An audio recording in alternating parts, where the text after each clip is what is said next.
मैं डॉक्टर ऋषिकेश कुमार, पादप रोग विज्ञान, भारतीय दलहन अनुसंधान संस्थान में वैज्ञानिक पद पर कार्यरत हूँ।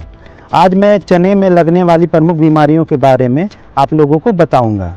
और इन बीमारियों में जो सबसे प्रमुख बीमारी है वो है उकटा रोग। उकटा रोग जो है वो चने लगाने के 20 से 25 दिन के बाद हमारे खेतों में इसके लक्षण आने शुरू हो जाते हैं। यह जो बीमारी होती है यह एक प्रकार का कवक होता है जिसका नाम फ्यूजेरियम ऑक्सीस्पर्म साइसेरिस है।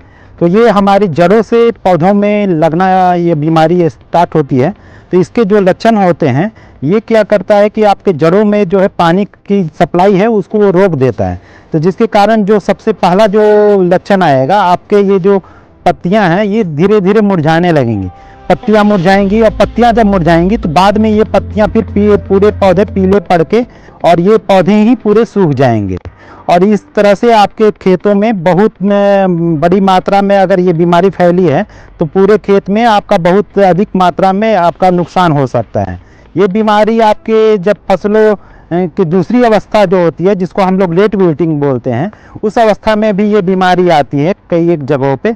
उस अवस्था में भी ऐसे ही पौधे पूरे सूख जाते हैं और पूरी पत्तियां पीली पड़ जाती हैं और उस समय हमारा लॉस ज़्यादा होता है। उकटा और विल्ट रोग में आप उसके जड़ों से भी रोग को पहचान सकते हैं। जब उसके जड़ों को आप खोलेंगे और बीज से आप देखेंगे तो उसका जो बीज का जो पोर्शन होगा वहाँ पे काली धारियाँ अगर दिखाई पड़ती हैं तो इससे पता चलता है कि ये उकटा या विल्ट डिजीज है।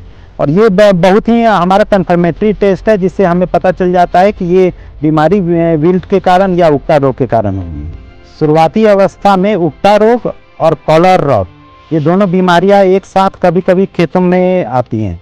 तो इनको पहचानने का एक तरीका है कि जब आपके खेतों में बहुत अधिक नमी हो और गर्मी ज़्यादा हो यानी तापमान ज़्यादा हो तो उस केस में आप देखेंगे कि कॉलर रॉट का आपका सिम्टम्स ज़्यादा आएगा। तो कॉलर को पहचानने का तरीका है कि इसके कॉलर रीजन में जो है वहाँ पे आपका जलन शुरू होगा और वहाँ पे सफ़ेद कलर का कवक के परत दिखाई देंगे और वहाँ से वो पूरे पौधे अचानक से ही पूरे सूख जाएंगे और मर जाएंगे। लेकिन विल्ट के केस में ऐसा नहीं होता। विल्ट के केस में आप देख रहे होंगे कि पहले पत्तियाँ मुरझाएंगी, उसके बाद ये पौधे मुरझाएंगे और ये विल्ट जो होता है बहुत अधिक अगर नमी हो तो विल्ट के आने का चांस बहुत कम होता है।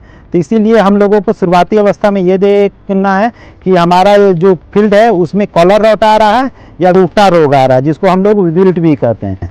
तो इस बीमारी से निपटने के लिए आज मैं किसान बंधुओं को बताऊंगा कि कैसे इससे निपटें। तो इस बीमारी से निपटने के लिए सबसे पहले क्या है कि गर्मी के मौसम में आप अपने खेतों की गहरी जुताई करें।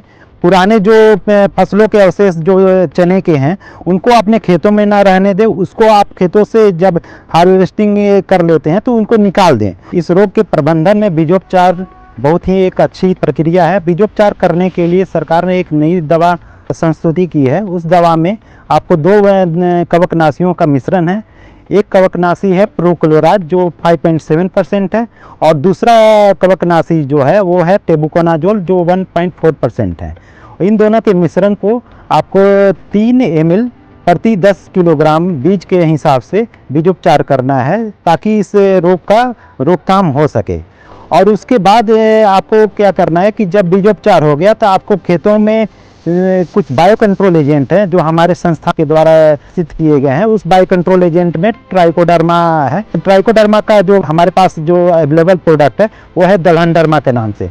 तो दलहन डर्मा का भी आप यूज कर सकते हैं। दलहन डर्मा में है कि आपको 10 ग्राम प्रति किलोग्राम बीज के हिसाब से बीजोपचार करने से वो भी बहुत ज़्यादा इफेक्टिव है और वो हमारे किसान बंधुओं के लिए बहुत ही अच्छा रहेगा। और बीजोपचार करने के बाद हमें ये देखना है कि अगर आपके एरिया में आपके नज़दीकी क्षेत्र में अगर कोई रोग प्रतिरोधी किस्में अगर विकसित की गई हैं तो रोग प्रतिरोधी किस्मों को लगाना सबसे इकोनॉमिकल वे है, सबसे सस्ता तरीका है जिसमें आपको चने में लगने वाला ये रोग आपका रोकथाम हो जाएगा।